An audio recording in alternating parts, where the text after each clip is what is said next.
Vamos olhar pelo lado agora, depois Positivo. do problema, digamos assim. Tem como estimular isso a melhorar? Então, a queda do Covid, ela é uma queda extremamente vultuosa, mas não cicatricial. Então, o que é cicatricial? O fio sai e o evento que tirou o fio matou a raiz. Criou um processo inflamatório. Isso não acontece. A raiz seria a parte do folículo mesmo. O bulbo lá embaixo, que tem as células progenitoras.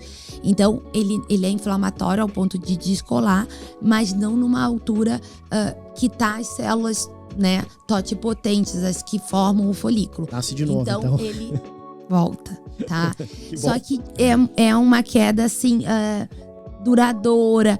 E o paciente, ele difere das outras causas, porque o paciente reclama muito de perda de brilho, de vida.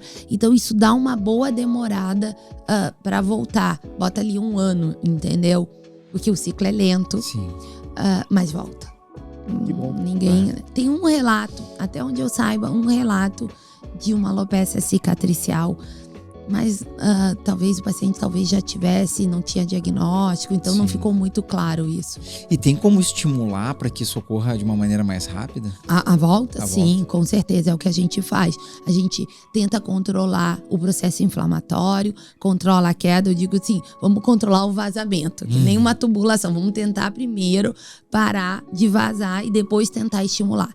Muitas vezes, com aquele ímpeto de querer controlar vazamento e produção, quando tu estimula a produção, a maioria dos tratamentos eles são mais capazes de detectar o fio ruim. Então tu piora aquilo que já estava começando.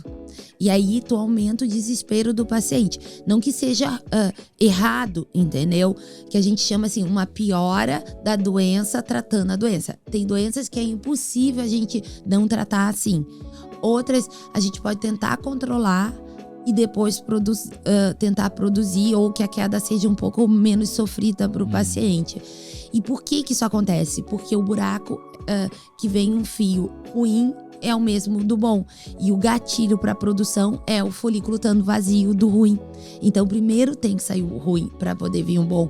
Não, se pudesse, né? Vir os dois ao mesmo tempo. Mas, claro, imagino que explicando pro paciente isso, ele fica mais tranquilo, claro, né? Claro, assim, essa parte da comunicação, até por isso que a consulta deve ser bem demorada para explicar todos esses fatores que estão envolvidos. Não é só, tu vai usar esse remédio, isso e aquilo. Tu tem que avisar, dependendo da doença, que o paciente ele vai perceber uma piora. Então, eu consigo quantificar em alguns exames, né?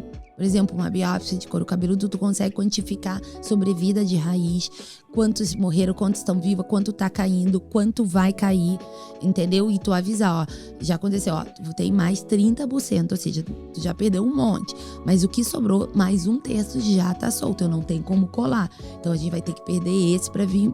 Bom, óbvio que ninguém gosta de ouvir isso, mas se tu preparar, ok, então essa é a regra. Porque imagina tu piorar do tratamento que tu tá achando que é pra funcionar e tu não avisa, eu ia largar o tratamento. Sim, a pessoa pega e muda de médico na hora. Vou trocar, né?